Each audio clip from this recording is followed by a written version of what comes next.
John Jacob, Jesus fucking Christ, Ty. So It's the weekend. it is the weekend. It's the morning. It's the morning It's of not the the day weekend. of the after It's a Tuesday. weekend. It is a Tuesday. We are actually. Do you remember the pilot? We were like, "Good morning, Ty. Good morning," and we're like, "It's not the morning." Nope, everyone. We're actually recording in the morning In the morning. on a Tuesday. On a So, Tuesday. Hope you're enjoying that 9 to 5. Or here we are, another week of Whiskeylodeon, where we binge drink and fuck up our livers, which is the same exact thing, technically. Technically, yes. While also remembering the great times of Nickelodeon. There have been so many great times. Oh, And so last many. week was a great time, too. Oh my god. Yes. You got to check out that episode if you haven't listened to it. Yes, we had my adorable, hilarious, and completely dominating wife on. I was wondering what the third adjective was going to be. Completely dominating. Yeah, completely dominating. But it was hilarious and we loved It it. was a lot of fun. It was so much fun. Yes, I got appointed as your love nanny. Yes. And yeah. Yeah, it was wonderful.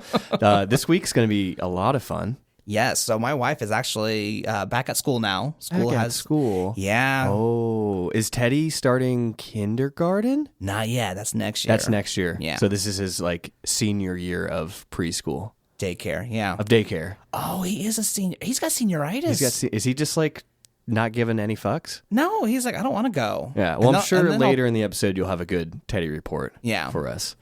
What was your overall experience with high school? It was a very unique experience where I didn't quite belong to any group, but I was friends with all the groups. It was one of those things that I was kind of a chameleon where I could fit in with anyone, but I didn't really belong to anyone. I really relate to that. Like, I wasn't popular, Same. but I could get along with like the popular kids. Yeah. I was definitely a nerd and a dweeb, but it was Andrew Bird, one of my favorite artists, says history forgets the moderates. I guess I was kind of like right there in the moderate group, just kind of like That is fair. pulled different like genres. What was your genre, Ty? I mean, I was a theater geek. I was a band nerd. I think it's band geek and theater nerd. But I was friends with everyone. I was friends with the IB, the super smart kids, the elitists. I was friends. The elitist children. The elitist children. Yes, the District 2. Yes, I was friends with the ROTC kids. I was tolerated by the jocks and sports kids because they tried to pick on me, but it was one of those things where it's like it wasn't enjoyable. Makes sense. So they're like, if you let us copy off your homework, we're fine. Yeah. Yeah, I guess we were fine. Yeah. Yeah. Oh no. Oh no. Were we? We're just background. No. What? Were we? Why the fuck can I not think of Stu and Oh, we were Will's- Howards? Howards. We were Were we Howards. Howards? Listener, let us know if you think that, because you knew us in high school, right? No, or you didn't. Were we Howards? Do you think we were Howards? Like, if we were just fine in school, were we just nothing? Well, I'll tell you what wasn't nothing. It's a story I'll tell right after. My kitty's now fast asleep, I can pour myself a glass. But too many shows on Netflix are trash, it makes me wanna pass. I can't figure out what to watch, what am I supposed to do? Let's get drunk and rewatch cartoons when we were little dudes. Do-do-do-do-do-do, Whiskeylodeon. I was in tech theater, and I almost sawed someone's face off. What? I know. I didn't think I was going to tell this. I just forgot about it until now. We are building a flat. Okay. And if you're unfamiliar with the flat is, it's basically a 8-foot tall structure that you would paint and design for theater, right? Yeah. And you'd have multiple of those, and that kind of makes up your backdrop. And it's made of wood, and we had this like nail that was caught between the plywood and some of the 2x4s, and we're deconstructing these flats. And my dear friend Martin Hernandez, please, I hope you have forgiven me for this, but he's on the ladder with me. He's spotting the ladder. Okay. He's holding the ladder, and I am sawing this nail off because that's what you should be doing. There are zero other ways to get a nail off a flat. That's science, right, Ty? Yeah, Back me up on that. Well, I'm just sawing away, and like we're making no progress because it's a saw and a nail, and my arm slips, and I catch it just before I think I hit his head. So it slips backwards and hits him. And dude, I will never forget his face. His eyes just light up at me, and I'm like, "Are you okay?" And before I can get a word out, his lip just starts gushing blood. And I'm like, I just grab his hand and we climb down. I was like, let's go to the bathroom now. No one can know about this. So we go and we basically like did this like patchwork shit job of just like kind of like putting his face lip area back together. It was I basically gave him a mustache like of saw blood. Of skin. And we were still good friends. Like, God, no one can know about this. Oh God, it was so scary because I didn't even see it. It was like a delayed bleeding. And it was so terrifying, Ty. You know, that makes me feel a little bit better. Not about me or about your situation. It should make everyone feel a little bit better. Like if you haven't sawed someone's face, you're doing okay in life. Well, because like in movies, they have it to where something slices through you. It takes a while before the blood then comes, and you just confirm that. You basically said, "Oh, that's not just special effects. That's what would happen." That's what happens. Takes just a second, and that's like a suspenseful second. Because I knew I had hit him. Like, I felt just a little impact, but I didn't know where. And I knew it had to be, like, neck up. Oh, man. I know. That's like the worst area. That's where you don't hit people with a saw. Disclaimer, don't hit people with saws. Do we have to say that? Yes. Did you have, like, it is recommended by 10 out of 10 doctors to not get hit in the face with a saw. This is true. Did you have any... Like tech theater, that's the class we were in. That and music theater were like my favorites because like I liked what we were doing, but it was so chill. Did you have like just a class that you resonated with? Ooh, I actually had several. So I took a semester of theater class or tech theater, but I think what's coming to mind is 9th grade English. And I was always like the math kid. Like I just give me numbers, I'm fine, and tell statistics, and that fucked me up. Because it's like, oh, this is the answer. Oh, yeah. Or probability says it could also be this. How? Stats. Ugh. Because stats. Yeah. Yeah. But Miss Sotheby, she was my English teacher, and it was one of those things where I would get in trouble in her class, but it was one of those things that she kind of enjoyed it. And that sounds Elaborate on that. So I'm going to tell two stories. The first one, we were doing Shakespeare, and she was trying to get everyone to understand how to talk in iambic pentameter. And I was in a Shakespeare club. Could I get you to tell this story in iambic pentameter? Ooh, let me. Ooh, okay. I know I'm putting you on the spot right now. You are. I don't know if I can do it, but I will try. Just botch it. Miss Sotheby wanted to teach Shakespeare to the class. But of course, when it came to me, I was being a pompous ass. Okay, cool. I think, we'll start there. We'll start there. Yeah, but anyway, so like everyone's sitting there like, but soft will light through yonder window breaks. They're doing Romeo and Juliet. And for me, it was just like, oh, guys, this is boring. So I kept like trying to just say it. It's like, but soft, what light through yonder window breaks? It is the east, and Juliet is the sun. Arise, fair sun, and kill the envious moon, who is already sick and pale with grief that thou, her maid, art far more fair than she. It's been several podcasts, but my nipples are medium rare. And so, like, every time she would stop, I was like, no, stop it. Read it like how I want you to. So she literally sat me on top of a bookshelf.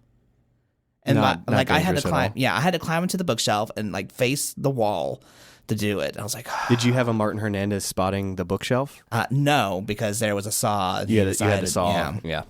Well, you have to have a saw when you read Shakespeare. Yes. That's also science. That's standard. It is. It's history. history. Iambic pentameter. So I'm sitting there reciting it, and I'm like, but soft what light through yonder window breaks. My teacher's like, yes, please continue. And that's when I just turned around. I was like, it is the east, and Juliet is the sun. Arise. And she's like, no. So she knew I loved theater. So we get to a point where I get called to the office while I'm in her class. 9 doctors out of 10 doctors say that's going to be a bad thing. It wasn't. See, there's always that one. There's always that one. Yep. Because what had happened was I had a friend who didn't have money for lunch. And I was like, hey, just use my lunch number. Get lunch. I got you. Did you do stats with him when he took the... It was a her. And no, she was in my creative writing class, I think. Oh, that's a good class. Yeah. Yeah. But anyways, so I called. I was like, hey, this girl was using your lunch number. And I was like, yeah, I know. I gave it to her because I wanted to make sure she had food. You called them a bitch after too, right? I did. I was like, bitch, I gave them my number. Like, Bitch. why are you taking me out of my class? Why are you saying my education isn't important because a girl's using my lunch number? I want you to start bookending, like start it with bitch and end with bitch. Okay. Just so we can call it bitch ending. Ooh. Feels good, right? It does. Bitch ending. Okay. ending. Okay. So we started with bitch. And so I cleared that up and I'm going back to my class. And I was like, I'm going to have some fun. And I get back to the class and I start acting like I'm so upset. Like I look like I'm on the verge of tears. I couldn't cry at the time. I didn't know how to cry. But I looked like I was about to. And I start packing up my bags and I get ready to go. And my teacher's like, where are you going? And I was like, I got suspended for stealing something I didn't take. And I walked out the room. Like the class was just silenced. And all I did is I got some water. I went to the bathroom. I came back. I was like, I was kidding. And I sat back down. Oh my God. Yeah. The class was, again, silent. Probably confused. And my teacher came like super close to my face. She goes, I could suspend you. You lied to me. You disrupted this classroom and you walked out without my permission. She's got you on all of those. All 3 counts. Yeah. And I was like, oh, sorry. Oh, that's where respect kicked in. Well, I mean, I respected her as I still do. I Maybe always it was that respected like her. the fear but respect teeter. That was when I became afraid. Yeah. And so that's when I found out after the class, all these was like, oh my gosh, you had us all like guessing what had happened. And we were so confused, like Ty never does anything wrong. And so it turns out that teacher, Miss Osby, was in charge of the high school musical casting for it. And I was like, do you think my performance? She goes, no. Oh, she cut you off before you could even get the question out. I still got in the play. And I got cast in a good role. Not the lead role I wanted, but I got cast in the role. That was really good. Was this the role where you were upset because this other kid got the lead? Is this the same situation? No. The guy who doesn't even season his food? Yeah. Go back and listen to that episode. Yeah, no. This that was must have been Let's different. Get Weird because I remember that tangent being written or spoken in cursive for sure. No, this was a different play. This was after that musical, Your Good Man, Charlie Brown. Okay, so that's right. That's right. This one, it originally was supposed to be Annie, Grab Your Gun, I think that was what it was. Sure. In which case I played Annie's brother, but then we didn't have enough people or someone dropped out. I don't know what happened, but we had to switch plays. And I see. honestly can't remember what the other play was. But still, Hey, that's fun. Those are my memories, man. Those are your memories. Did you happen to ever experiment with whiskey in high school? No. So Okay. So this is why we became adults and yes. we started experimenting. Well, because at the time, remember, I was Mormon. So it was very much like, no alcohol, no drugs, like, no. Don't even talk about it. Like on Sundays, I was talking about the Lord, not Nickelodeon. Well, I would say that you have upgraded. Thank you. Yeah. I was like, how do I say this tastefully? We just lost all of our Mormon listeners. Wait, they can't use electronics. No, that's Amish. Oh, we just lost all of our Amish. We didn't have any. Yeah, they never listened. Oh, this is fine. Yeah, we're good. Yeah. If you've made it this far, this is what we talk about. All right. So I did experiment a little with whiskey in high school. Ooh, do tell. It's not really that good. So we would kind of make campsites in my buddy's land. They own all this land. Mm-hmm. We cut down not trees, but we would cut down shrubs with machetes. We'd just be back there. Then we'd build these little campsites. We have a site we get 12 tents back there. Oh wow. We'd have a fire and we would just pass around a Jim Beam or something like that. And I just remember I was performing and I wasn't enjoying it. I was just I need to fit in. I have to drink this whiskey. And I didn't like it. But a change occurred. And you got good whiskey. We both upgraded, and now we have good whiskey. And Ty, what are we drinking today? Oh my goodness! we are drinking a bottle of Jefferson's Ocean double-barreled rye. Mm-hmm. And if you had listened to, I think it's the second episode of the season, Oh Brother, Go Fuck Thyself, you will have known that I actually took the last bit of Sean's Jefferson's Ocean. And hilariously... He's repented. I thank you. Thank you for your forgiveness. You're welcome, my son. I came over the next week, and there was that bottle, that empty bottle, still there, just sitting there. And I was like, do you keep that as a reminder of my betrayal? And he goes, I do now. I said, bitch. I do now, bitch. Bitch ending. Yes, I'm going to put googly eyes on it. Oh, please do. Yeah, so it can always just stare right into your soul. Remember me? I am the ghost of Jefferson. Whiskey's past. I used to set sail among all the seas, but now I set sail deep in your soul to remind you of your thievery, my lord. You will be sleepy. You will. It's such a good It is whiskey. And this double rye, I'm enjoying it. So like I'm getting, like if I'm sniffing, like I kind of get like a sweetness. What do you get on the nose? Kind of like marshmallow or something. Like just it's kind of like sweeter on the nose, but then you taste it and it's more baking spice. Like I'm getting cinnamon. It becomes a complimentary situation. Yeah, it's like you have salty, sweet, and spicy.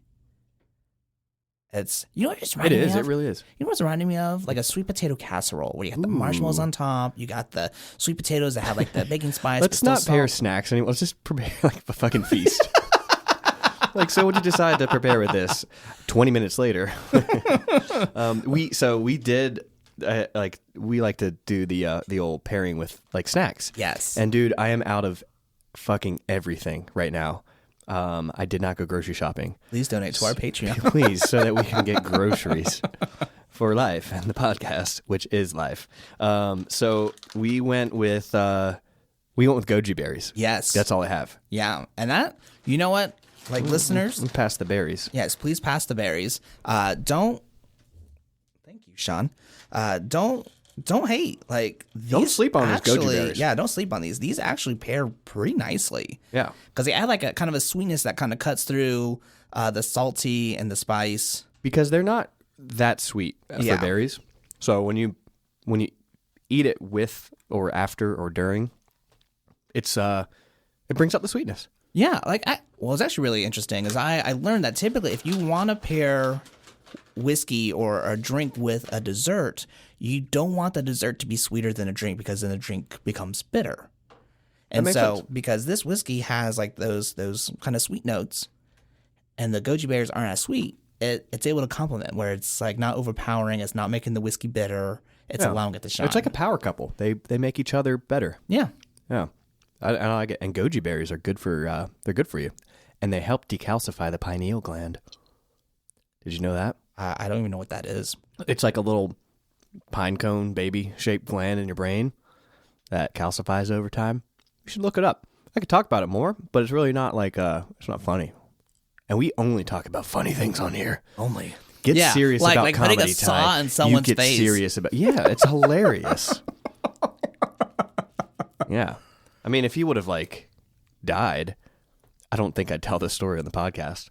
Yeah. No, I probably still would. Like, dude, did I talk about the time I was a murderer? I mean, you talk about nearly pushing your brother into a pool when you were 4. I am not a murderer. I'm an almost murderer. I'm an aspiring wannabe who will never do it. You're an attempted murderer. Yeah, I'm like a watered down murderer.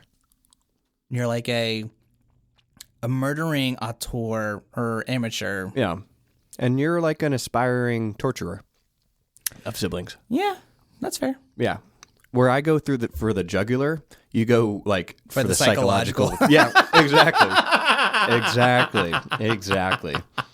And well, today there's not much psychological stuff we're going to talk about, but we are going to talk about 2 really, really fun episodes. Yes. Like I said, my wife is back to school, so we're going to cover some school shows. We're first going to cover As Told by Ginger of Lice and Friends, which I love that pun. It's perfect. It's amazing. And then we're also going to be talking about Doug and the Little Liar. Doug and the Little Liar, yeah. So we're going to have some fun. Going into, as told by Ginger, the summary is, when Dodie is chosen as the new school announcement person, she solemnly promises to uphold the dignity of the position, but soon is delivering more gossip than needed information. Feels about right. Yeah. You got a better one, don't you? You got drunken power. Yep. I'll do my own. All right. Dodie is chosen as a school announcement person. But these aren't just announcements, kids. This is Dodie's talk show where she brings the latest gossip, even at the cost of her friendships. You went like psycho killer mode there. You're welcome. Thank you. Someone, if you're watching me, I'm blinking twice because he has a saw and goji berries. And he's not. Oh, yeah. Deep throat that goji berry. Oh, man. Yeah. Like I was going to ask you. What do you think? What you got? Watching this episode, this is what I think about. This is the episode that I think about when I think about As Told by Ginger. It's one of those episodes that just really sticks to my memory. And it holds up. It does, and it's got all the elements, like you said, like when I think about the show. I mean, even all the way to Foutley's little lab, we'll call it. I mean, like it has all the elements, and it has such a nice little wrap up. I love that you don't call him Carl, you call him what Blake does. Oh, Foutley. Yeah, that's because I forgot his first name. That's it. That's the reason. What's his little buddy's name? Hoodsy. Really? Yeah. Hoodsy. That's right.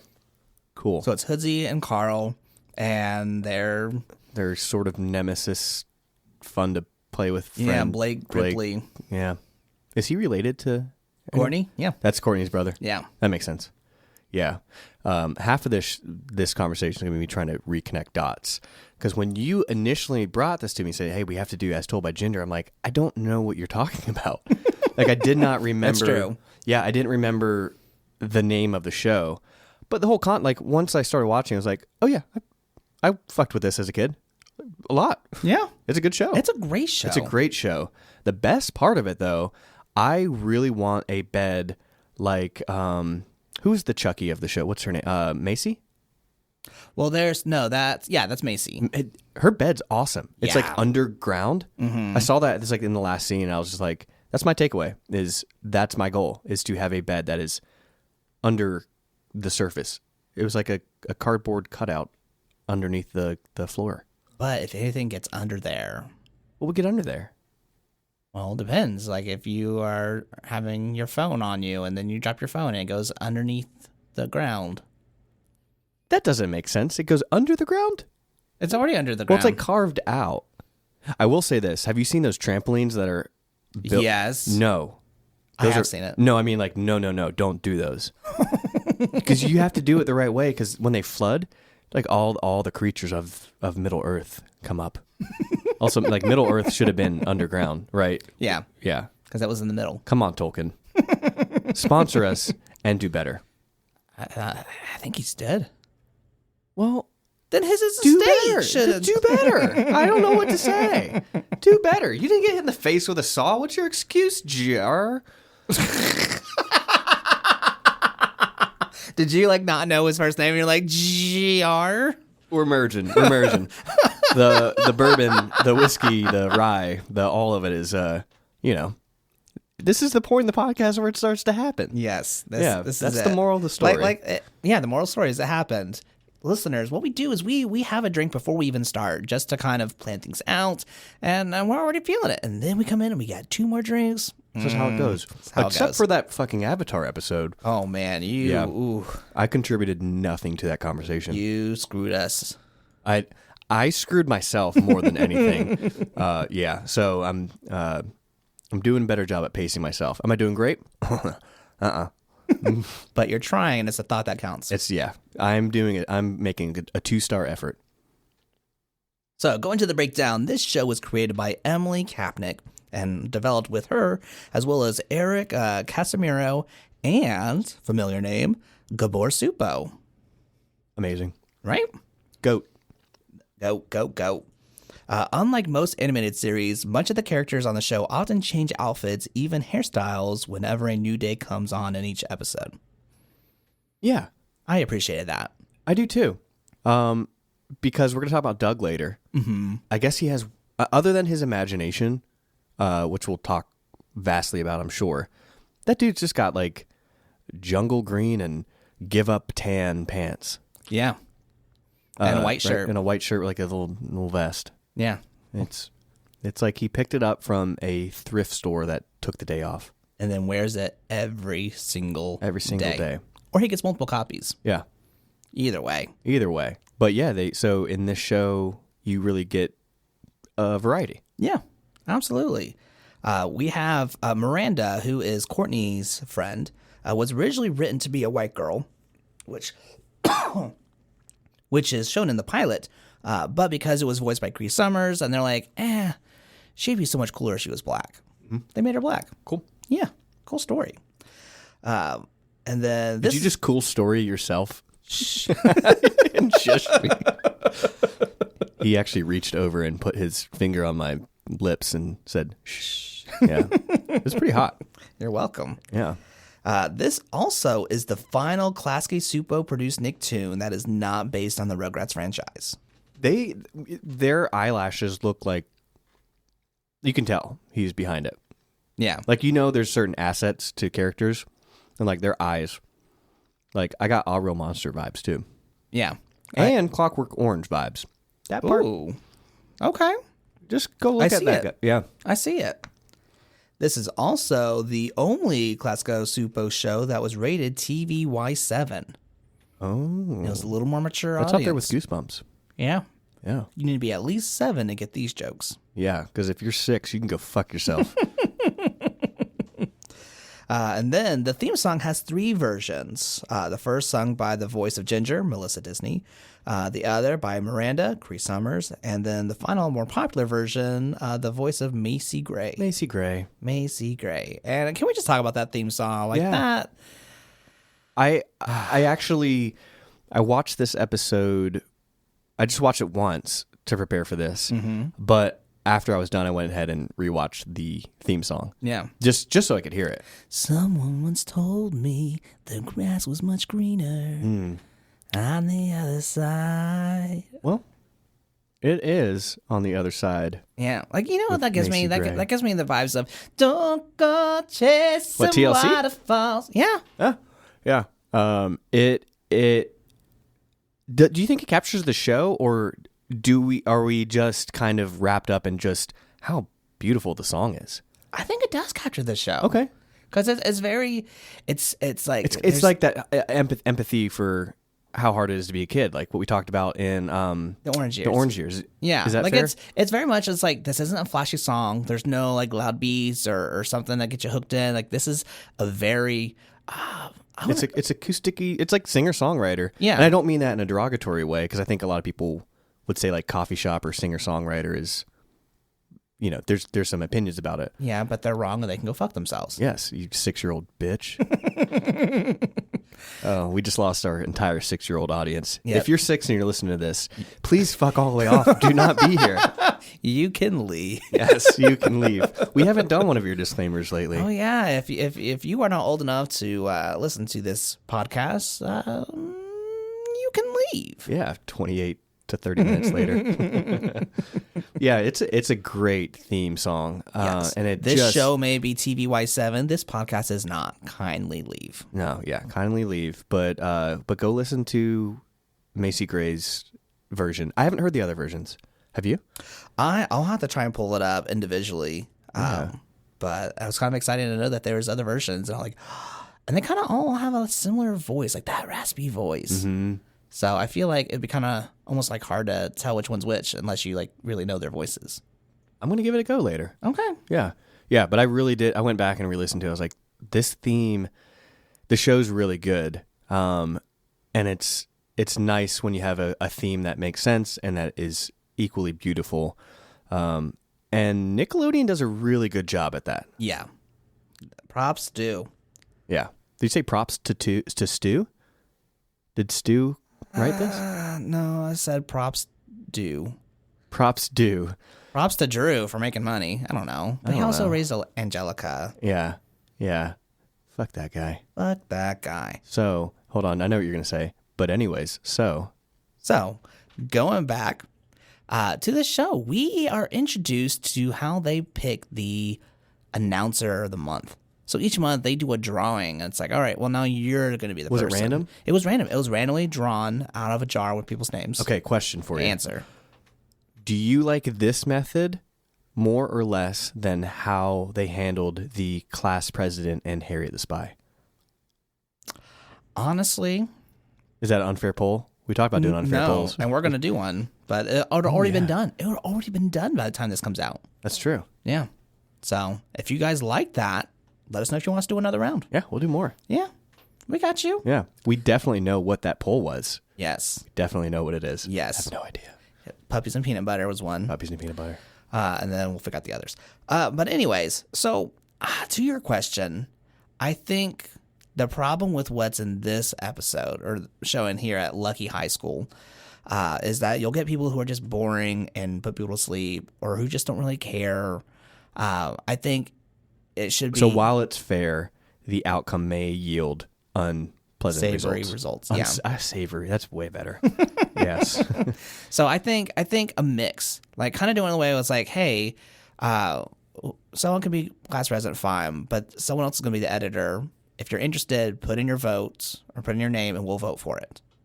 So I think that what they ended with Harriet the Spy, the villain story, that is, I think that's the perfect match. It was democratic. Yes. This was more by chance. Yeah. Okay. So this was a lottery. So that's kind of how this episode begins, right? Yeah. This lottery happens. And guess who's next? Who's next, Ty? Dottie. And she is so excited. The class is excited. I guess they were. Like everyone was clapping. She was feeling so many cheers, and she's like, I am going to take this so seriously. Like, I'm not going to let you down. Is she a pretty lovable character throughout the series? I mean, we'll get into what happens in this episode, but this yes. episode aside, like, what was your take on Dottie?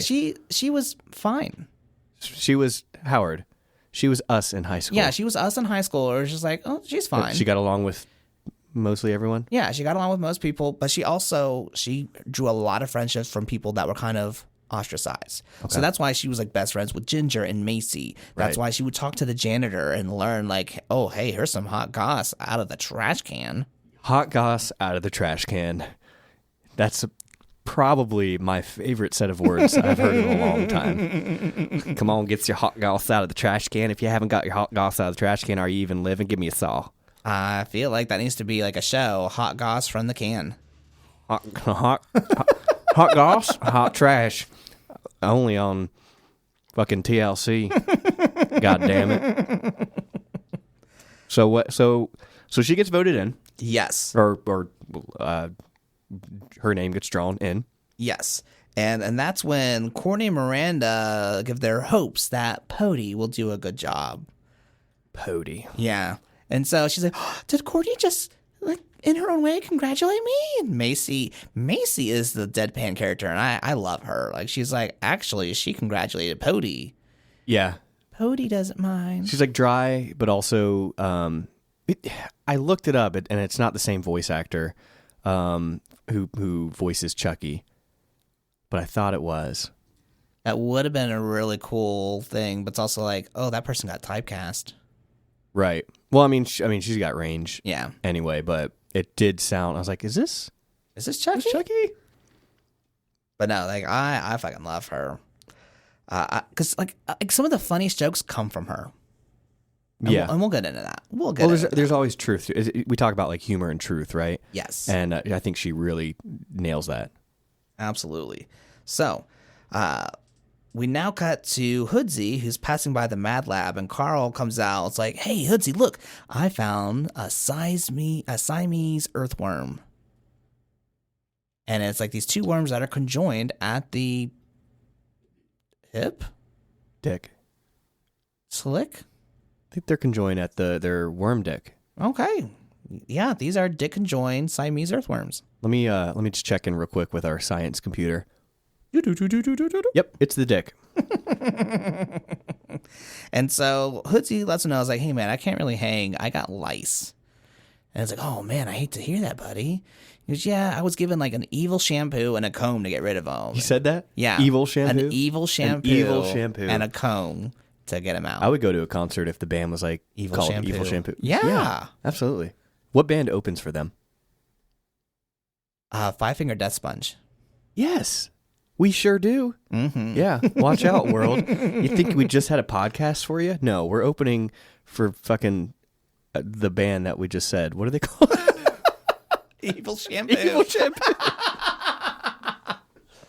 Oh, man. So before that happens, Carl's like, I need some samples, and like collects these and put them in a jar.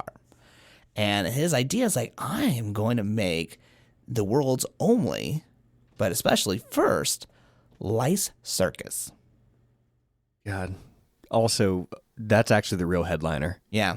You think you're going to Evil Shampoo. You think you're seeing Five Finger Death Sponge, but really, you're going to go see Lice Circus. Yeah. I mean, yeah. This is where metal bands were formed. It was. Yeah. And I mean, this is kind of like very true to his character, right? He's always up to some very interesting science experiment. Yes. But now they need a rich investor to bankroll this venture. I wonder who that's going to be, Ty. Oh, I wonder. But before we get there, we're going to cut to Dottie doing some voice exercises to prep for her first day of announcements. Mm-hmm. And she's letting the teacher know. She's like, hey, so these are kind of a little boring. So I just tweaked these. Is that all right? She's like, I don't care. I know.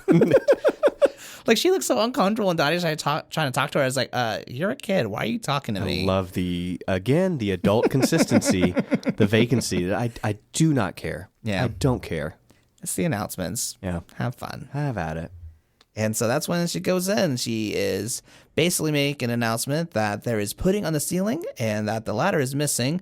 And that's when you find out that two guys have pulled a prank. And she goes, maybe they should check the boys' bathroom. And the guy's like, oh, they found it. But she takes this time to compliment Courtney. It's like, yep, the pudding almost landed on Courtney, but somehow avoided her because she's perfect. And Courtney is like, it's also my all cream, or what was it? My all cream? No. Here it is. I'm trying to pull it up. Try to use all cream on your skin. It's looking really good Her today. all cream ensemble. Oh, okay. Yeah. Hmm. So, the Kugels are. Oh, sorry. Then Dottie ends up talking about the hot couple who broke up because the guy kissed another girl, and Miranda's like, "How did she know that? I didn't know that." And the girls are impressed with the hot goss. That hot trash goss. That hot goss from the hot trash can. Hot goss from the hot trash. And that's when Ginger is like, I thought these were just supposed to be announcements, but that's so retro. Yeah. And so that's when Macy's like, ooh, you know how we were gossiping before about these kids who had to go back in summer school to retake these tests? I got some more details on that. And Dottie pulls out a notebook, and Macy's like, can this be off the record? Like, they just want to gossip for gossip's sake, not for a tabloid. And yeah, and that's, it's very problematic nowadays too. Yeah, that's like, still it's very really cool to problematic. see shows like this where the moral dilemma is so presented, Yes. and then you rewatch it, and then you're like, why is this still a thing? Yeah. Why is this still a thing? Why is this still a thing? Well, gossip will be gossip, especially if Well, it's hot goss Yeah, from the can. from the can. So she's really starting to lean into this new position. Yes. Well, because she's now seen as an information broker. She's kind of getting this power. She now has this new identity that people are recognizing her for. And we'll see how she kind of gets drunk on that power. But we're not going to cut back to Carl and Hoodsie, and they are approaching Blake Gripley, who's like, Feltney, nice to see you again. I don't know why he has a British accent. No I one else don't in his know family. that I was trying to place it this whole time. Like I think I rewound it a couple times. I'm like, what is this voice? It's so unique. Yes. Like if you picked it out, It sounds like he's rich. it does. It's it's less British. It's more just pompous in general. Yeah, that's fair. It just has a pompous flow to it, and it hits a certain register too that just like makes you feel like you want to climb up a ladder and accidentally hit him in the face with a saw. But he is being pitched the lice circus. And so Carl opens up the jar, but then drops the jar and all the lice get out. And he goes, "Oh, sorry, old chap." And then he was like, I would have invested this if you would have come to me a week ago. But I've already invested in another thing. Maggots and my maggot farm. Which, okay, this was my education moment. We're going to find out later. You're going to get to it. But maggots turn into flies? Yeah. Didn't really... Maggots are the fly larvae. I don't remember that. Much like I didn't remember the title of the show. I don't remember that maggots turn into flies. Do you know that caterpillars turn into butterflies? What the fuck is a caterpillar? Exactly. We don't have them anymore. We have roly-polies. Oh, what's your favorite bug? Ooh, I would say... I like huskies. Huskies, yeah. That's my favorite. That's my favorite, too. Yeah. We're agreeing to agree. Excellent. What kind of bug do you like? A dog? Let's put out really dumb polls, too. Hey, what's your favorite fucking bug? They'll be like, a dog or a cat? A dog or a cat? Turtle. Yeah. So he's investing in. So clearly he sees their idea. Blake sees their idea and says like, "Oh, I can do this better."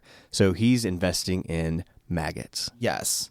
And Carl's not impressed, but Blake is planning on introducing food dye to their diets to turn their wings a spectacular set of colors. And Ty, what is he about to be known as to the world once Fly Boy. Fly Boy. Yeah. That's another heavy metal band. Yeah. Well, I love Carl's reaction to this. He's just like, that doesn't sound very good. No. Which is perfect because he's now going to a bug war with Blake. This is a true bug war. Yeah. Yeah. The last time I saw Bug War was in Starship Troopers, so... You're welcome. Thank you. Did you direct that? No, I didn't. Did you star in it? I did not. Were you one of the bugs? I was one of the bugs. I knew it. That's my favorite bug is the tie bug. Aww. Oh, or the butter tie. Oh, I think the Shauna Pillar is my favorite. Oh, fuck. Now I have to create a graphic. This is what happens.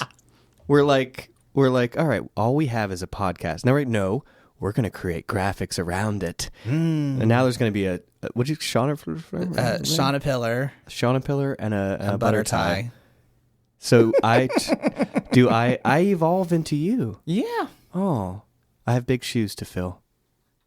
I have full vote of confidence that you can do it. All I can do is crawl, but you fly and bring us your grace. And you puke and dissolve yourself, and then you'll be able to fly. Oh, you mean it?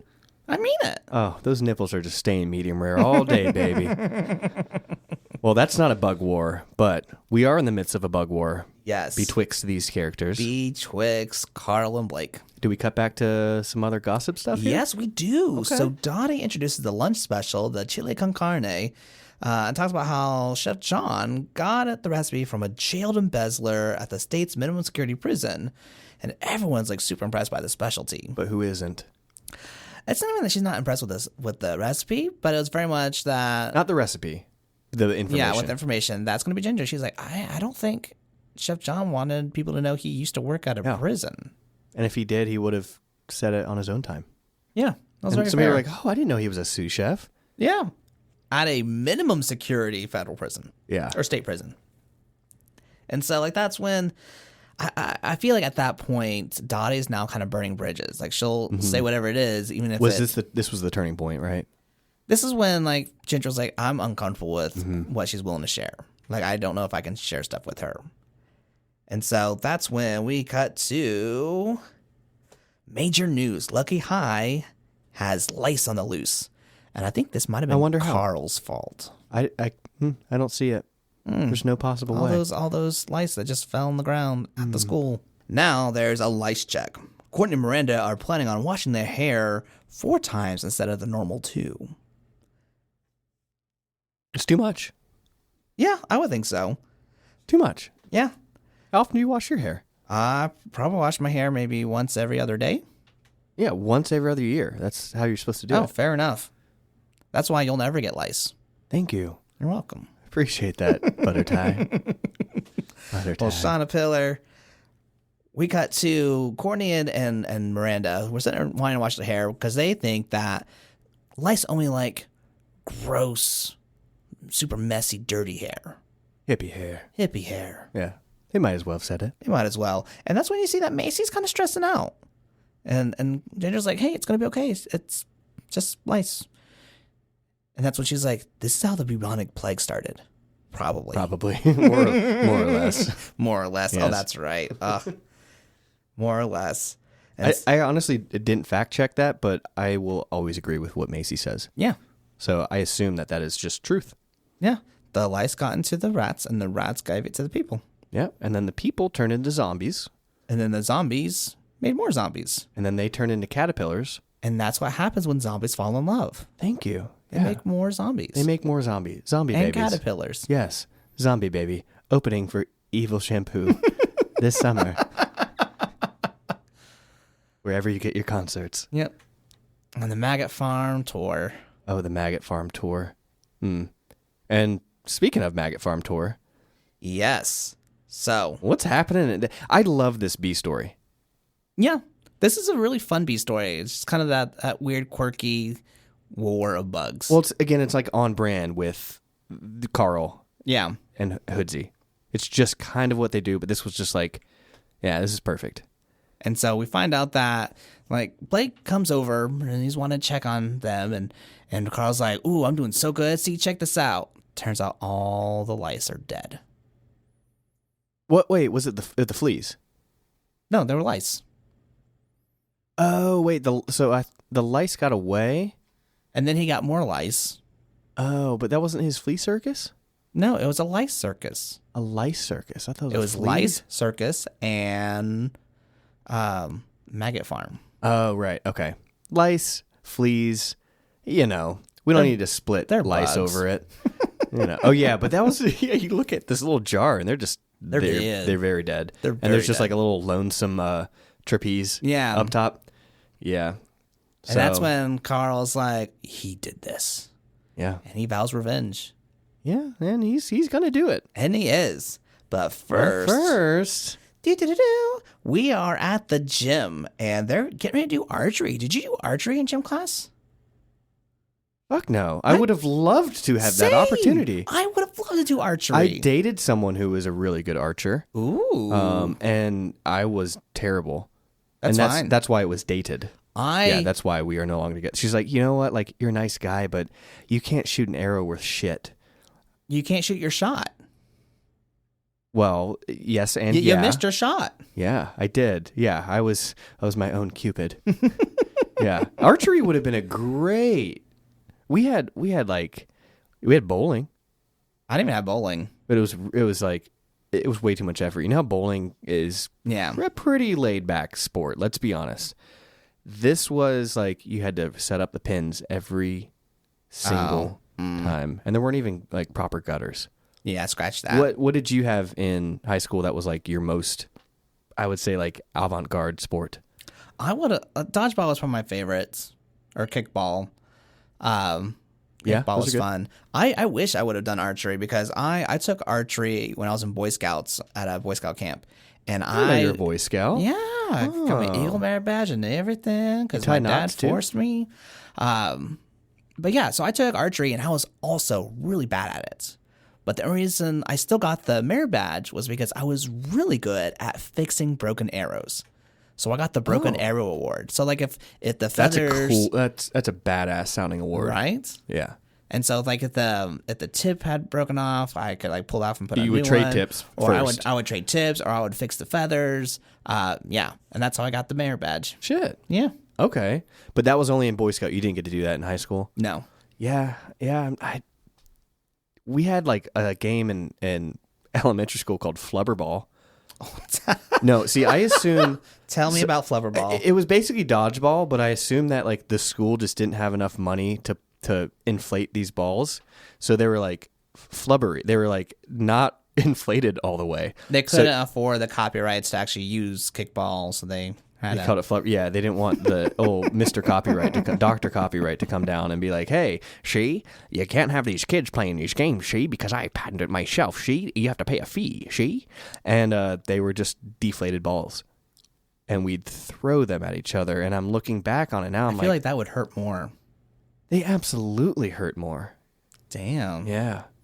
Canada schools are no joke. They're no joke. The nice thing is you get apologized for after every throw. Sorry. Yeah, it's peg, sorry, peg, sorry. So no, but I guess it was all for the better. Maybe. Yeah. But was not for the better. They are someone's using the school shower For the first time. for the first time. School history. And in school history. And people are like, ew, why would people use the shower? Turns out it's Courtney and Miranda. And of course, they're the cool girls. So everyone's like, oh, is it cool to use the school shower now? And Dottie comes in like a reporter. It's like, Courtney, tell us, why are you using the school shower? Why are you making school history? Yes. And it's like, well, we take this lice risk very seriously. And so we are going to keep our hair clean so that we don't get lice. Which, I mean, foreshadow. Yeah, I mean, it's... Kind of, yeah. The logic makes sense, but their logic is flawed.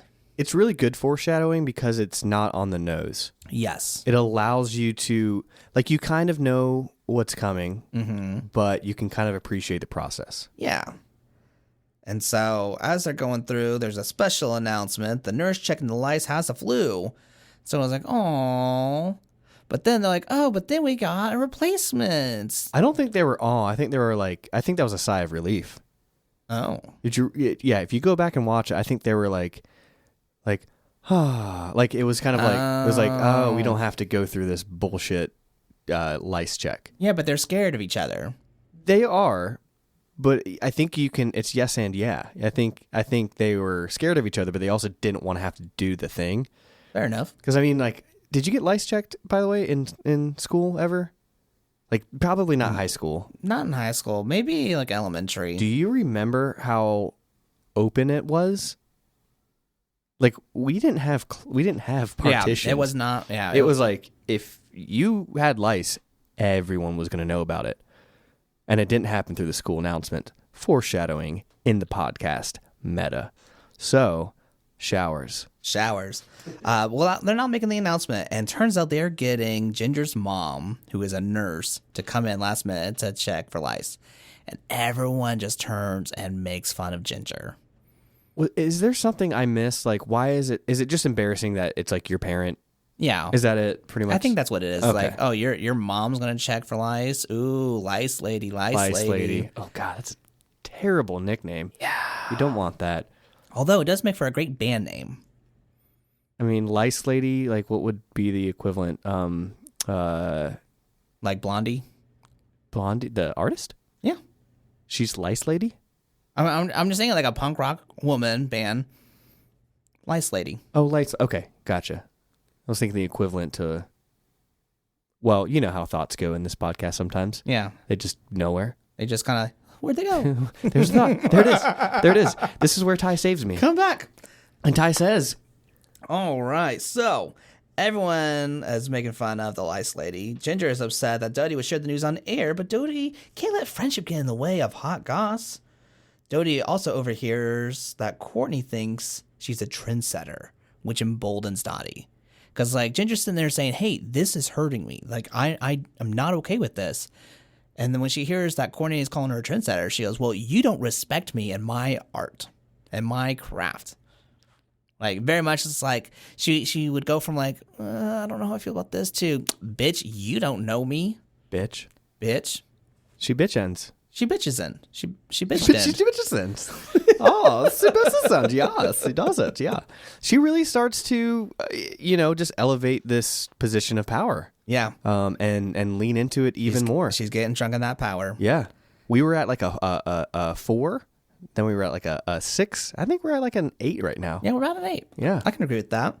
Speaking of 8, we come back to Blake.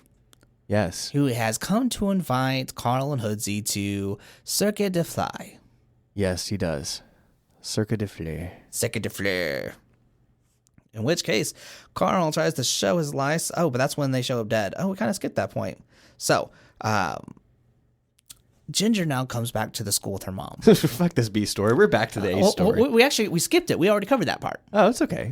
Yeah, where you find out the lice are dead. That's the good part about like cartoons, or well, any good storytelling is we could tell the A story in its entirety, and then we could go back and tell the B story in its entirety, and it would still work. Yeah, but we're going in episode order because that's what we do. That's what we do. That's what we do. This is how we do it. This is how we do it. Boom. Is the shirt you're wearing. It is the shirt I'm wearing. You haven't worn that one in a few podcasts. Yeah. It's a very majestic shirt. Thank you. You must know. It's very you. Jenny got it for me. It's lovely. Thank you. Thank you, Jenny. Thank you, Jenny. All right. So Ginger is basically driven to school by her mom and just leaves her there. The mom's like, "Hey, you gotta show me the office." Like pulls up on like terrible. Do you see how she pulled her car up? Yeah, just a weird. Yeah, there was no actual parking. It was just, hey, we're just gonna stop in the middle. It's like, okay, bye. Yeah, like, no, you gotta show me where the nurse's office is. No, gotta go. And that's when like she comes in and she and Dottie are still mad at each other. They are. Macy says the perfect thing: friends don't have friends who blab. Friends don't have friends who blab. Yeah. Yeah. It's kind of like, you can't be my friend if you're not my friend. Yeah, exactly. Yeah. I mean, that trust factor, it's exactly Paramount plus. So now they're getting ready to go to have their lice check, and Miranda pranks Ginger by pretending she has lice. They just, I'm like, what? And they just are teasing her. Mm-hmm. And Courtney. Oh, Courtney. She is so ready. She's like, I pity anyone who has lice. Like, she's ready to be like, oh, I'm so much better because I wouldn't have lice. I wash my hair 4 times a day. 4 times for the last couple days. Turns out she's got lice. Yeah. And she's so embarrassed. And Ginger's mom's like, hey, it's gonna be okay. I actually felt bad. I did too, because it feels like Courtney sees Ginger and is envious because she feels like Ginger has something she doesn't, like real friendship. And she wants to be friends with Ginger, but she has that popularity that's kind of getting in the way. She's letting that facade kind of take over. Yeah. It's not like she's being mean. She's actually one of the nicer people at the school. Yeah. But she can't, with her... We can't call her a true villain. She's just a nuanced character. Yeah. Yeah. I would say Miranda's the villain. She's the friend of Courtney who is like, well, because I'm friends with you, the emperor. I'm now part of the elite. Yeah. But when she's given interest to Ginger, Miranda kind of has that threat of, am I being replaced? Could I be replaced? Makes sense. And that's why she's picking on Ginger. So Courtney swears or makes Miss Fotley swear never to share. And Ginger comes in and just immediately... She's like, oh, well, you don't have lice. And thank goodness, because you keep hanging around that Courtney girl. She's like, I was like, oh, damn it. And I quote, and she goes, oh, fucking fuck. I shouldn't have fucking said that. God damn it. Yeah. End quote. End quote. That was beautiful. You remembered that way better than I did. Well, not as well as you did Shakespeare. Touche. And so now, Ginger is sworn to secrecy. And now we cut back to the B story. Now we're caught up. So you have Carl and Hoodsie are spying, and they see Blake. Oh, yeah, they're up in that tree, right? They're up in that tree. Yeah. And they see Blake putting, some hot garbage, not hot goss, but garbage in the can. And they go in and see all the maggots. And so Carl's plan is to put a light bulb in there that is attached to a battery, so it's lit up. Supposed to warm them up or something? I guess. Something about the light just makes them want to metamorphosize. Happens, and they metamorphosize. Some kind of science happens. Some kind of sinus infection. Yes. So when Blake opens it up, they're flies and they're flying away, and he has been foiled. And Carl's like, you can't one-up the one-up king. Bitch. Bitch. Bitch end. Guess what happened? A bitch end. Yes. That's going to be a new thing. I'm happy with that. I'm happy with bitch end. Yes. And he one-ups him. Yeah, one's out some, and it's great. And so now we come back to the school, and Dottie is getting ready to give her announcements, but she's trying to find some hot goss. She asked the trash, or the janitor, the trash man. Trash man. The hot janitor, goss trash man. Yes. What's his name? Janitor. That's it? They don't give his name. They're like, janitor, do you have this? I want him to have a name. He probably does, but I don't remember them saying it. But she's asking him, it's like, hey, do you have anything for me? And he's like, no, sorry. And now she's going through, like, I think this is like the principal's office, maybe assistant principal, but she's going through stuff. And so she sees the first one was Detention. That's Yeah, right. just breaking HIPAA left and right. Yeah, HIPAA left and right. She opens up another and sees the lies report. Yeah, that's the one. That's the one. And she justifies, like, people deserve to know. And she justifies, she does some mental gymnastics. Yes. In order to have a quote unquote good story. Yes. And she does so even knowing that Courtney's name is on that list. Yep. She's right there at the bottom. Right there at the bottom. She's like, hey guys, I have just received a copy. No, you stole it. Of the lies report, and y'all deserve to know. So I'm going to read this out in alphabetical order. And Courtney is terrified. And that's when she says, yeah. Oh, well, before that, Miranda was like, ooh, I'm so ready. And like pulls out like a notebook and paper, just ready. Yeah, she was ready to. She was ready. She was eating this shit up. Yeah. And so that's when Courtney's like, I'm on that list. You have to stop her. And so, like, Ginger runs out without asking the teacher for permission. In fact, the teacher's like, hey, you need a hall pass. And then she even gets into the hallway, and there's a hall monitor. And he's like, hall pass, like, just puts her hand out, like, stop. And it's like, sorry, bitch, I gotta go. It's an emergency. Yeah. But I'm still kind of caught up on the teacher's like, I don't care that you're leaving, but just take a hall pass. Yeah, there wasn't like it was like, this is fine that you're just abruptly exiting the classroom, but hey, take this little piece of paper, because that hall monitor, she's going to get you. Yeah, she was being a little bitch about it. Yeah. Yeah. I mean, she wasn't a very good hall monitor. No, she wasn't. What did she do? She just... All she did was held her hand, like, stop. And Ginger ran right past her. She didn't move or anything. She was, that usually works. Yeah. Yeah. Didn't even acknowledge her. Not at all. Poor hall monitor. Were you ever a hall monitor? No, there were just teachers that were walking around when they weren't in class, and they'd see you like, hey, do you have a hall pass? I'm like, yeah, it's right here. And I'd flip them a bird or something. Didn't do that, but I wanted to. Thought about it. I thought that counts. There's still time. There's still time. Just go break into an elementary school and flip off one of your teachers. They're like, what the fuck, dude? Where'd that come from? Like, sorry, I just been wanting to do that all my life. And so as we get to it, we are now she's listing all these names, and everyone that gets listed is suddenly ostracized. People are backing away. It's like, ew, you're contaminated. Your taint is tainted. You have been tainted. Tainted. By the taint. By the taint. The taint of life. Mm-hmm. And so finally, it's almost time. Courtney's the last one to be read, and Ginger makes it to the office and pulls the plug. Yeah. Pulls it. And saves the day for Courtney. But Dottie is so mad. She's like, you ruined my big moment. And he's like, your big moment to humiliate people? And that catches Dottie off guard. She goes, no, like, people deserve to know. And they have a fight. And Dottie's like, look, you obviously don't respect me for what I do, and I don't think we can be friends. And she's like, we haven't been friends. Like, we aren't friends already. And Ginger's confidence in this is awesome, because she walks out probably knowing full and well that Dottie could have just plugged it right back in. Yeah. I mean, if you think about the logistics of that situation, right? Yeah. She could have, but I think Ginger was just like, I made my point. If you want to do the right thing, the choice is yours. All right. So, comes out that we cut to Blake, who goes to feed the flies, and the flies all fly away. Courtney goes to visit Ginger at her house. Like, literally, Ginger has a sandwich in her hand. I guess she's going to eat in her room, but the doorbell rings. She answers it, and it's Courtney. I've been there. Yeah. Get a little bedroom sandwich. Yeah. But Courtney comes in, and she goes, just hugs. That's it. Just a big hug. And then she's like, I think that speaks for itself. It's a tender moment. It is. As much as it can be. And then she goes, I think that speaks for itself. Yeah. And leaves.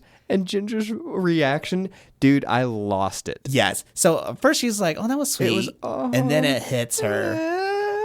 And she's because when they hug, I guess their hair touches a little bit. Yeah, she's like, ah. So she starts washing her hair with lice. It was so not over the top, though. It made me laugh so hard. Yes. And again, like, I watched it by myself, and when laughter is contagious, this was something that just, I'm cracking up watching by myself. Same. Just like having to rewatch the like, this is that crescendo of awkward. Yes. I mean, and she goes what? She goes upstairs. She scrubs her. Yeah, she's trying to scrub her hair. That's when the mom comes in, and just, I mean, it was like, hey, you had your phone call with your friends. Unless you're still mad at Dottie, And Ginger's like, how'd you know? And he's like, I'm your mom. How could I not know? And just gives that, like, that Uncle Iroh advice. It's like, look, like, good friends are hard to come by. And so one of my other favorite moment happens now, where she basically calls Macy and like, oh, hey, oh, it's so good to see you. Like, they're just catching up. And then Macy's like, oh, hey, someone's on the other line. I'll be right back. And it's Dottie. And then Dottie's like, hey. And Macy's like, oh, I have Ginger on the line. She goes, oh, I don't know. Oh, yeah, let me go ahead. I know you want to say sorry to her. I'll plug you in. And she basically orchestrates the apology to both of them. Yeah. And so Dottie tries to apologize, and Ginger's like, yeah, you should be sorry. But then kind of opens up. It's like, look, I get it. You were good. Yeah. Yeah. I miss those three-way calls.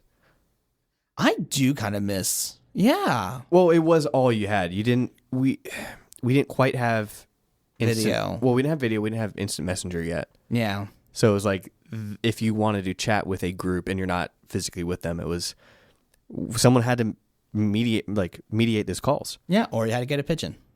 What the fuck is a pigeon? From Hey Arnold? Oh, I'm like, I think I had that kind of technology. I'm like, was a pigeon like a phone that automatically dials two other numbers? I was like, that sounds great. Yeah. I could have used a pigeon. That would in have the been 90s. amazing. Would have been amazing. That was like the precursor to Twitter. And the episode wraps up very sweetly right there. Yes. They're like, we can still gossip together. Yeah. And it was sweet. And like, I think gossip is harmless when it's harmless. Yes. And I feel like this episode holds up really well. Like, this episode was a lot of fun. It brought back a lot of memories. And it really just has that beautiful moment of people are flawed, but you're still able to connect with them. 100%. Like, yeah. I don't even think there's a real villain. Like, you have you have Miranda, who's kind of like the biggest bitch. But even then, like, there's humanity behind it. Yeah. And even with the RB story, I think no one's really a villain. I mean, it's kind of fucked up. There's no winners in a bug war. Thank you. Succinct. Nailed it. I felt good about this one. Me too, man. Yeah, I would definitely go rewatch some more episodes. Well, we have to. And speaking of feeling good about stuff, is the hottest couple down the street headed for Splitsville? Do you even know whose kids are currently grounded for life? Fuck you, Daddy! Will you be surprised whose potato salad isn't welcome at the barbecue? All this and more when you tune in to Hot Goss from the Can with Randy Ross, the Garbage Man. You're not gonna want to miss what tea gets spilled and left neatly wrapped in the bag on this one. So don't miss out on Hot Goss from the Can with Randy Ross, the Garbage Man. Showing at 9:10 Eastern, only on AGN. America's Garbage Network.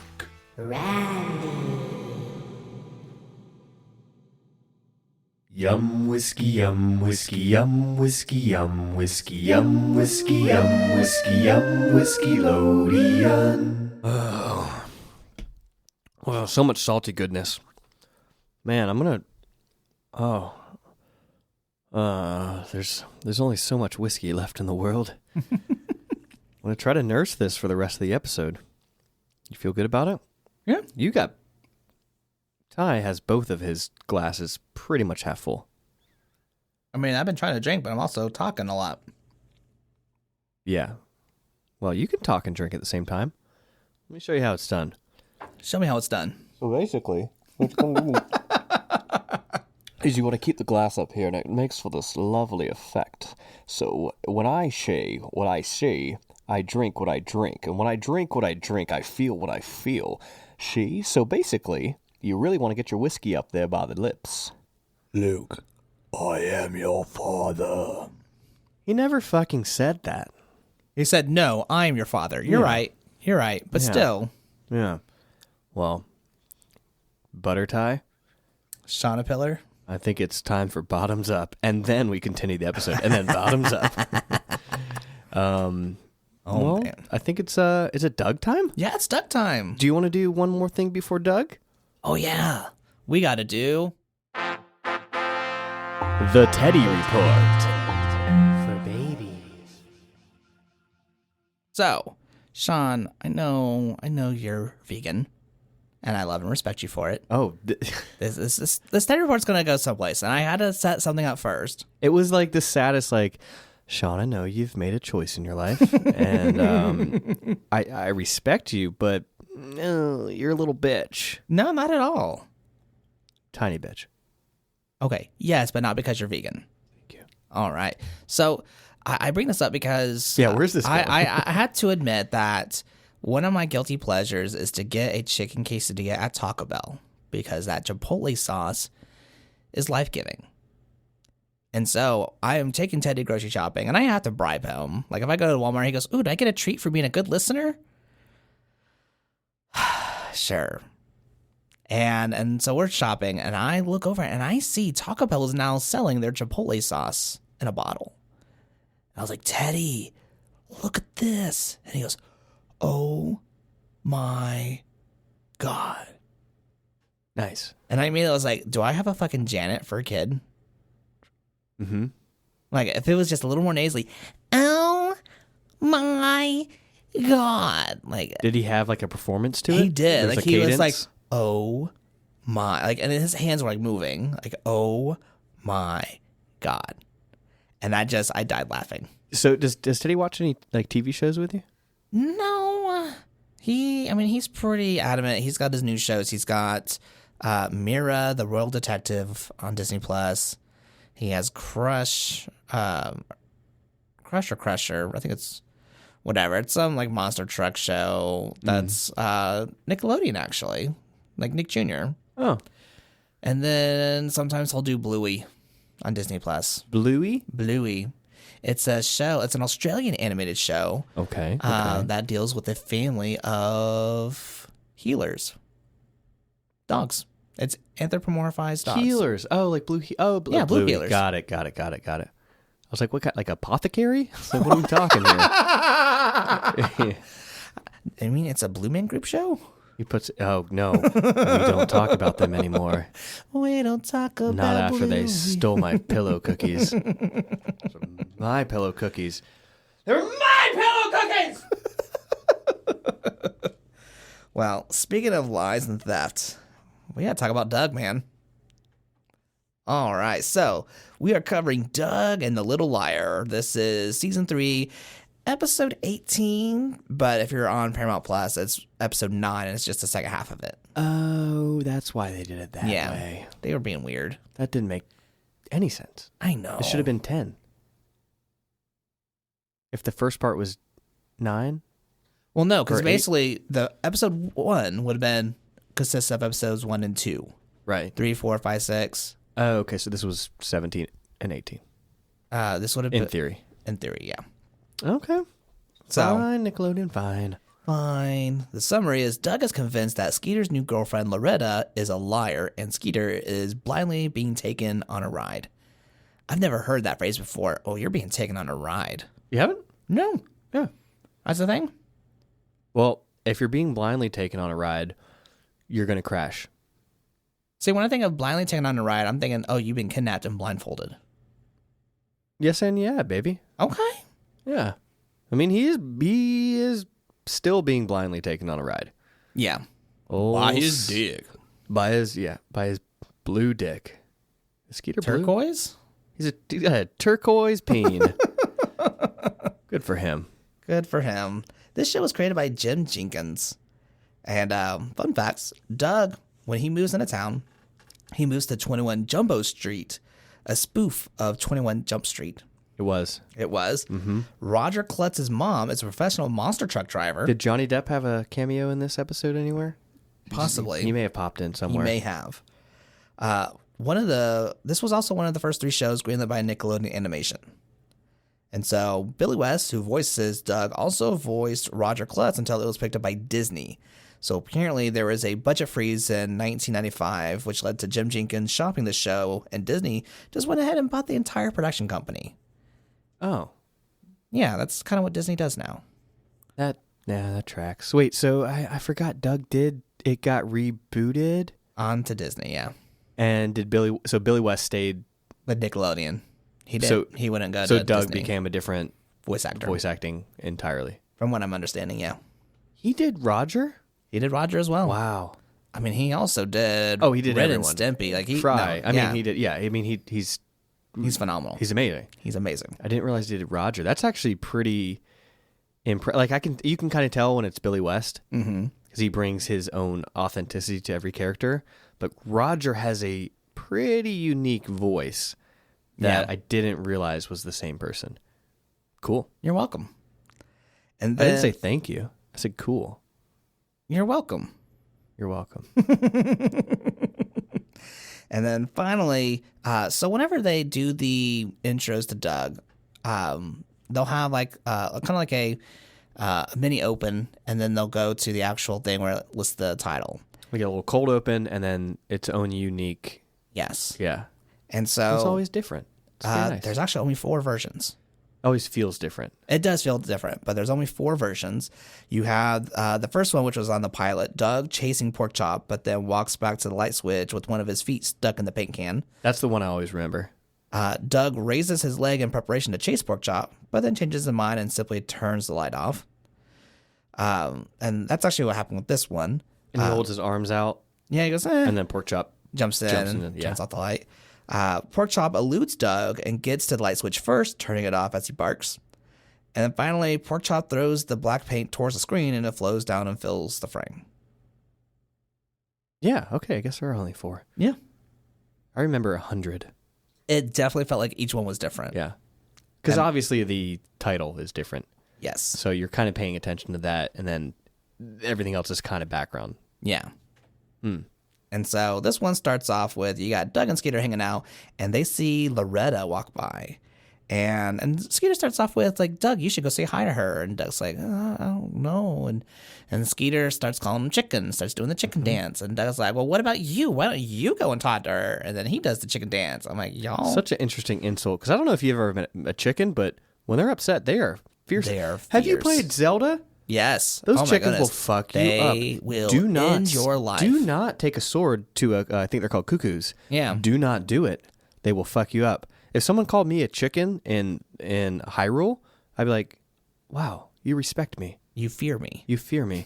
Yes, I will come at you with my brethren With the ferocity of an entire village. Yes, it'll be a flock of fuckery, and you will regret it all. Flock of Fuckery is also a great band name. Yeah, we're putting together a festival. We are. We're on it. We'll get back to you. We'll give you details. But finally, Skeeter's like, well, fine, I'll go, but you gotta come with me. And they introduce themselves to Loretta, and they're like, "Oh, what is your name?" And he's like, "I'm Funny Doug. I mean Doug Funny." She's like, "Oh, well, which is it, Doug Funny?" And he's like, "Oh, well, it's nice to meet you, Doug Funny. I am Loretta Quigley." It's Fun Dougie. Fun Dougie, yeah. Fun Dougie. Fun Dougie. Which I kind of want to call him for the remainder of this episode. Oh, we'll call him Fun Dougie. Fun Dougie. But anyway, so she asks, like, hey, what country are you from? And he's like, I'm from here. She goes, oh, my family's from Estonia. Or no, Yakestonia. Yakestonia. Yakestonia. Yes. Which I was like, that's a unique name. Yeah. And apparently it's not Yakestonian, it's Yakestonsian. Yakestonsian? Yeah. There's a Z? S-I-A-N. Oh, they just slipped that S right in there. Yeah, Yakestonsian. Oh. Feels like a Z, though. It does feel like a Z. Yeah, we're changing things. So she asks what Skeeter's name is, and he doesn't say a word. Doug's like, oh, his name is Skeeter. She says, okay, well, bye. She says, raunchy donut or something like that. Yeah, something in yes. Yeah. Yes. As they're leaving. And so Raunchy donut. that's when you got Fentruck, who's also Yakestonian, was like, hey, what's going on with Skeeter? His head's gone kablooey. He goes, oh, it was Loretta Quigley. I can't remember her name. But regardless, he goes, oh, there's an old Yakestonian remedy, and ends up asking Doug to hold Skeeter's nose, Well, he does what, Ty? blows into his ear to does. inflate him like a balloon. Yeah. And then suddenly all the lovey-dovey gushy stuff just comes out of Skeeter's head, and he tries to respond. He goes, oh, wait, you're not Loretta. Where'd you go? Yeah, so when you're love blind, make sure you have a friend. You need 2 friends for this. Yes, one to hold your nose, and the one to blow in your ear. Yes. You know, you will know that you need this when you are at a 45-degree angle. Your whole body is just completely stiffened up, and you're leaning against lockers. There's really no other scenario for this. Yeah, But when this happens, always have those friends around. They know what to do. they do. And make sure they know that before, ahead of time. This needs to be like a group pact. Yeah, like, hey, in case I stiffen up at a 45 on some lockers, I need you, buds. Mm-hmm. Yeah. So what does old Fun Dougie do after this? So Skeeter leaves, all love struck, and Finstruck, he was like, what happened? And he goes, Loretta Quibbly happened. He goes, oh yeah, I met her. The one who pretends to know Yakastonsian. Yeah. And he's like, what? What the fuck did you just say? Yeah, and he's like, yeah, I mean, she knows how to say hello, and my family's rich, but that's all she knows how to say. And Doug's like, oh, she's a liar. And this is where we start to get into his wonderful fantasies. Yes, he has some great fantasies, and this one, it's a private eye detective noir feel. Now, Ty, this was a great fantasy of his. However, recently, you dressed up as one of his other characters and one of his other alter egos, we'll say. Yes, None other than Quail Man. Quail Man. Yep, there was a very small Comic-Con nearby, and so I went dressed as Quail Man, and it was fun because like a lot of people were like, "You're wearing underwear on your pants. I don't know who you're supposed to be." But then there was, I would say, I was only there for about an hour because Teddy wanted to come to the quote unquote costume party. Now, when they ask you that, though, I feel like at Comic-Cons they're not judging. They're really just kind of like, whoa, who are you supposed to be? Well, they weren't even saying that. Just kind of looking at me and like, eh. They didn't get it? They didn't get it. But there was, I would say, I was there for about an hour just because we had Teddy there and he was like, I don't like this. I want to go home. And I'm like, this is why I didn't want to bring you. But yeah, I probably had about 7 people who were like, oh my gosh, that brings back so many memories. Awesome. It was so much fun. Those are the people you extend your energy back to. Mm-hmm. Yeah. I was like, I did this for you. For you, yes. Yeah, but I feel like if I didn't recognize someone at a Comic-Con, I wouldn't be quick to judge. I would realize like, oh, okay, there's more shows I need to watch. I wouldn't say that I was being judged, but like it was very much people were like, well, that's not what I'm watching, so. They have no idea what they're missing. They have no idea what they're missing. Yeah. And in this episode specifically, what are they missing next? Oh, they're missing out. I don't even know if they give him like an alias. It's just I don't remember. I remember you had Smash Adams. You had Smash Adams. You had Quail Man. You had Quail Man. You had You had 3 main ones. there was an Indiana Jones as character. Yeah. We'll figure it out. Kentucky John. I don't know. Kentucky Joe. That sounds like an appetizer you would order at Applebee's. Like, hey, yeah, I'll get the $12 margarita and a Kentucky John. And Ty's looking it up right now. And does he have a name? Hold on, we are getting in. We have Quillman, Durango Doug. That was his, I guess, cowboy. Yeah, Jack Bandit. Jack Bandit. Remember him? Smash Adams, the Chameleon, Ray's Canyon. That's what I'm thinking of. Ray's Canyon. Ray's Canyon was the Indiana Jones, and then the Hamburger Boy. Yeah, some of those I don't remember as well as I do like Jack Canyon and. Yeah, Race Canyon, Smash Adams, Jack Bandit, and Quailman are the 4 that I fondly remember. Quailman being number 1, I think. Yes. Smash Adams, but this guy was a like a noir detective. Yeah, but no name. It was Doug as a detective, and it's very much of like, oh, you're from Estonia. Oh, so you must parlay with the language there. And she goes, oh, absolutely.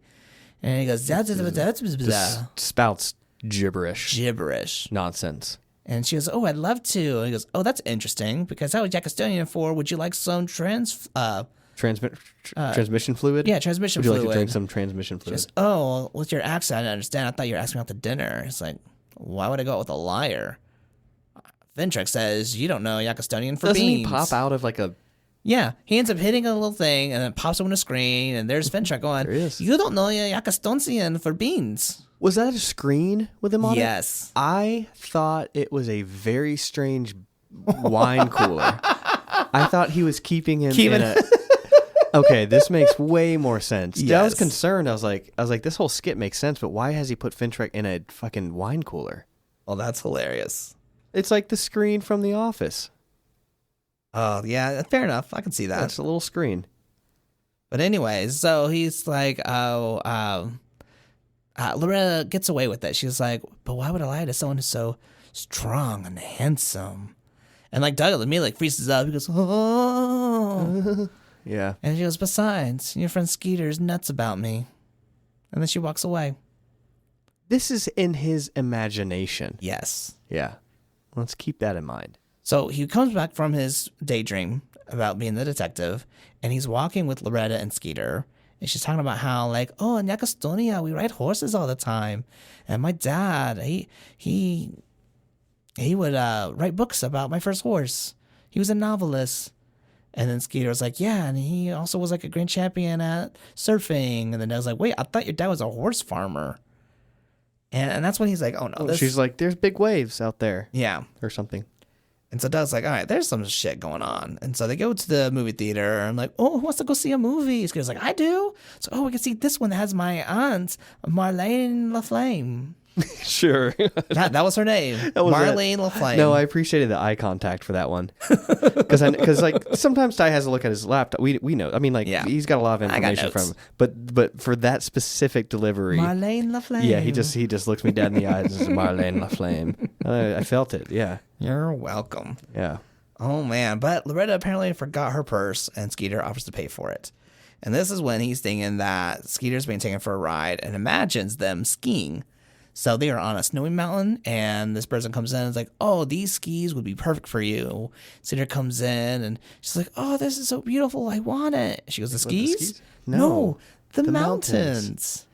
And Skeeter's like, I can't afford this. Breaks her fucking heart. Breaks her heart. She starts crying. She goes, I was going to name the mountain after you. I was going to call it Mount Skeeter. Mount Skeeter. I guess I'll have to go skiing on someone else's mountain. Yeah. And his response... He's willing to do everything. He is smitten, man. Well, I guess my parents could sell the house and I could get a job on the weekends and, I could sell everything I own. And he goes, oh, you're so sweet. Yeah. And gives him kisses and he's just sitting there, oh. Again, I think we're still in Doug's yeah, this is just his imagination. His imagination is wild. Yeah. So now we got to him going home and going to Mr. Dink's house. And he has the Truth-O-Matic industrial strength lie detector. Liar. Well, no, he doesn't lie there. He goes, I got a great deal on it. And that's when he gets the... Liar. He goes, okay, no, it was very expensive. And then, that's like his line, isn't it? He usually says something's very expensive. Possibly. I need to rewatch more episodes. It's all coming back. It's all coming back. It's all coming back to me now. He's never done that in the podcast. I think we've had this specific conversation, and that is how it always ends. And then when it's deja vu. Mm-hmm. Yeah, this podcast is a deja vu podcast. Hey, Sean. Hey, Ty. No! I've missed you. Wait, who says that? I miss you. Oh, well, good morning. Good morning. Oh. Luckily, it's not the morning anymore. We can justify it drinking at 1:55 p.m., right? Yes. So Doug opens up to the Mr. liar Dink. didn't go off. The lie detector did not go off when we said that. No, it did not. It didn't. But it goes off here. So Doug opens up about having a friend. He's like, what if you had a friend who was told a lie, and that friend believed the lie, and Mr. Dink breaks down. Like, out of the blue, like, unprovoked. Just like, I'm so sorry, I wasn't captain of the football team. I was just the equipment manager. And Dad's like, this wasn't about you. I forgive you. And he said, oh, thank goodness. I feel like something's been lifted off my chest. Mr. Dink's like the most genuine character in the show. Yes. I can trust him. I appreciate him. I may not trust him and his... Not to save my life. Yeah. But to do the right thing. Yeah. To be a good person. I can trust him to be a good person. Yeah. And so Doug's like, oh, he felt so guilty. Maybe if I confront Loretta about her lie, she'll feel so guilty she'll come clean. And we cut to imagination number 3. They are now back in the detective world. It is Doug and Skeeter, and they are walking Loretta home. And Doug's like, it is a proper thing to do is to wait till someone goes inside their house. And Loretta's like, oh, you don't have to do that. Skeeter's like, oh, maybe her house is messy. And he goes, no, I insist. And he goes to open the door, and it's like rubbery. He pulls the doorknob off. And then it deflates, and you find out the mansion was just an It's a inflatable thing facade. covering An her inflatable belongings. facade. And that's when like Doug calls her out. It's like, you're a liar, babe. Bitch, you're a Bitch. liar, bitch. Bitch, you're a liar. And bitch. And Bitchin'. Bitchin'. And then she has the audacity. Yeah. Well, she kind of admits it, like, yeah, I'm a liar. I'm a con artist. I trick men into liking me, and then I take everything they got. She walks away, and she asks one final question, Hey, I forgot my purse. Can I borrow money for a cab? to which Skeeter says, Take a hike. beautiful. Yeah. And that's all it was. Sure. In that memory. In or that imagination. imagination. So then Doug's like, all right, I have to tell Skeeter first chance I get on Monday morning. And Skeeter calls him, right? Yeah. He goes, hey, bud, I just want to say bye. He was like, Where the fuck are you what? going? He goes, well, I'm at the mall, but I'm going to get Loretta these clothes, and then we're going to go on a private jet to, I'm going to say bye to Bluffington. I'm going to go to Yacostonia. Yeah. And he's like, no, you can't. He goes, all right, bye. And that's when Doug races to the mall. And he gets there on his bike when he just like crashes into the bike rack. Yes. Flies forward, and his bike just like more or less disintegrates. Yeah, Yeah. I guess that would happen. that would happen. Sure. But he's sitting there racing, and it's like, he gets there, and he's like, Skeeter, you can't buy these things. And he's like, why? I mean, her aunt's going to pay me back. There is no aunt. And that's when, like, Loretta comes in. She goes, hey, Doug, I didn't know you were going to be here. What are you doing? He goes, Loretta, I didn't want to have to do this, but you're giving me no choice. You don't speak Yakostonian or Yakostonian. You don't speak the Y language. Yeah. And this guy's like, what? He goes, yeah, Fentrick says that you don't really speak Yakostonian. And she's, for the first time, confronting this. Yeah. And She goes, you're right. right. And that's what Skeeter's like, why would you lie about something so dumb? She goes, well, I like you, and I wanted you to find me interesting. Why don't you think I was cool? Yeah, and Skeeter's like, I already think you're cool. Yeah. I kind of had this like sweet moment. And he goes, all right, well, I'm going to go ahead and still buy these things. And he's like, no, you can't buy them. And Skeeter's like, look, I'm going to get my money back, okay? Aunt Marlene is going to like pay for this. There is no Aunt Marlene. And just then, Aunt Marlene! Sure and enough. Here she comes in. And it's like, oh, he's so cute. Yeah, we got to get on the jet. We leave at 4. And Skeeter is like, all right, bye. And I'm like, at this moment, he's literally accused Loretta of lying. Beyond just, hey, like lying about being Yakostonian, lying about having her aunt and taking Skeeter. And Skeeter doesn't really pay attention. Like, he doesn't care. He goes, well, you were wrong. I want to go. Yeah. I don't know, man. I feel like at that point, Loretta would have been like, you're questioning my integrity? Oh, here's my aunt. Bitch, what you got to say? I like to think on that private jet ride. No, this is me hoping that they had a conversation about it, but it probably didn't happen. All it ended up being was like, hey, she came from a rich family from Yacostonia. She didn't really speak the language, which is fine.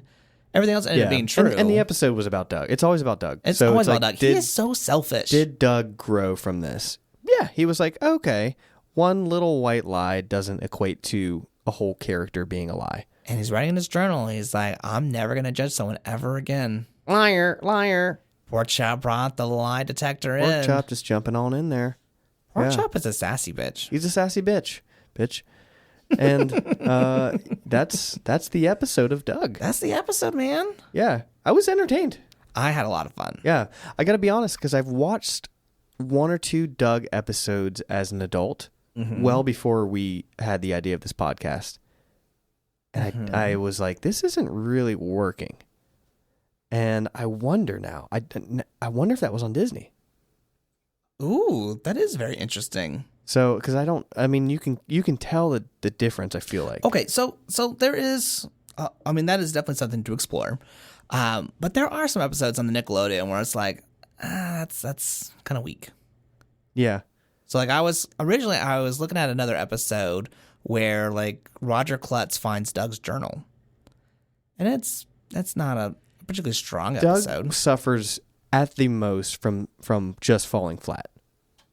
Fair It's enough. never. It's just like at its worst, it doesn't take any risks. At its best, I think we're entertained and heartwarmed. That's fair. And I'm good with that. Like, that's really all I need. You just need a little heart fuzzies. Yeah, I just need someone to put my heart in the microwave, just warming up, hitting on a little 69 seconds on the microwave with my heart in it. Give my heart a 69. I'm happy. Aww. Oh. Yeah. This has been a fun week. Yeah, we did it, guys. We did it. And it's only 7 a.m. now. Oh, man. Somehow time has worked in different ways. Oh, no. I know what's about to happen. Hold on, Ty. I need you to stretch this episode out. Okay. Here's what's been happening. All right, tell me what's been Ty, happening.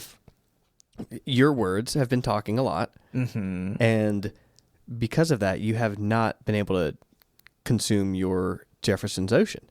So I look over now, though, and somehow you strategically have sipped down almost to nothingness in that glass because you knew it was coming up. And I have been pacing myself. To be fair, I have drank all of my side piece. He has most of his side piece still left. Yeah, Jefferson's pretty solid, man. So Ty is looking at me like, yeah, bitch, you're going to... I don't want to bottoms up this. I need you to... I'm going to have to ask you to do something you've been doing. You're going to have to talk some more. This is on you. You need to talk for at least 1 more minute, and then you can say those 2 words. All right. Well, I guess I can do this. If you are not, follow us on social media. You can follow us on Facebook, Instagram, Twitter, at Whiskeylodeon. You can give us a 2 to 5 star rating on Apple Podcasts or Preferably Spotify. a 2. Preferably 5. Preferably 5, but at least a 2. At least a 2. And then, if you really enjoy the show and you want us to be able to kind of grow this into something that we can even do more, that we can give you more, donate to our Patreon. Other than that, I think it's been a minute. Sean, are you ready? I think you nailed that little 60-second window. Oh. Well, Ty, this Jefferson Ocean has been a sea of happiness. It's been a delight. It's been a joy. It's been a week. You can stop talking about yourself. And about you, I feel great about. Aww. Yes. So. In Yakistonian, we say... That's it.